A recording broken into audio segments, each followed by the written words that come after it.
Hello everyone, good morning. সবাই কেমন আছো? আশা করি সবাই ভালো আছো। তো দেখো, প্রচুর প্রচুর বৃষ্টি পড়ছে সকাল থেকেই, সবারই বৃষ্টি পড়ছে আশা করি। আর এদিকে দেখো মা কচুর শাক এনেছে, কোথা থেকে কে দিয়েছে।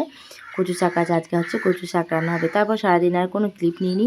তো সন্ধ্যেবেলায় আমার হাজব্যান্ড বাড়িতে ছিল, আজকে আর বেরোয়নি বৃষ্টি পড়ছিল বলে। তো বললে একটুখানি চাউমিন বানাতে, তো ওই জন্য চাউমিন বানাচ্ছি। আর বৃষ্টির জন্য কোনো স্টুডেন্ট পড়তে আসতে পারেনি, তো একটুখানি চাউমিন বানিয়ে নিচ্ছি আর ক্যামেরা করে তোমাদের সাথে সেটাই শেয়ার করছি। সারাদিন সেরকম কোনো কিছু ক্লিপ নিইনি, কি ক্লিপ নেবো আর, রোজ রোজ ভালো লাগছে না। তো একটুখানি যেহেতু চাউমিনটা আমরা তো রোজ রোজ বানাই না, মাঝে সাঝে বানাই, খুব কম ইচ্ছে হলে তবেই। তো সেই জন্য তোমাদের একটুখানি চাউমিন বানানোর ক্লিপটা একটুখানি দিয়ে দিলাম।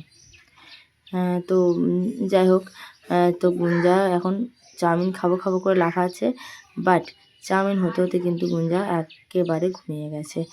চাউমিন হওয়া অবধি না একদম ও আর ওয়েটই করতে পারেনি। তো এখন আমি আলু ভাজছি, আলু দিয়ে বানাবো, কোনো সবজি দেবো না, শুধু আলু দিয়ে পেঁয়াজ দিয়ে আর ডিম দিয়ে চাউমিনটা বানাবো অল্প করে। তো দেখো আমার চাউমিন পুরো রেডি হয়ে গেছে। কেমন হয়েছে অবশ্যই বলবে, কালারটা কেমন লাগছে।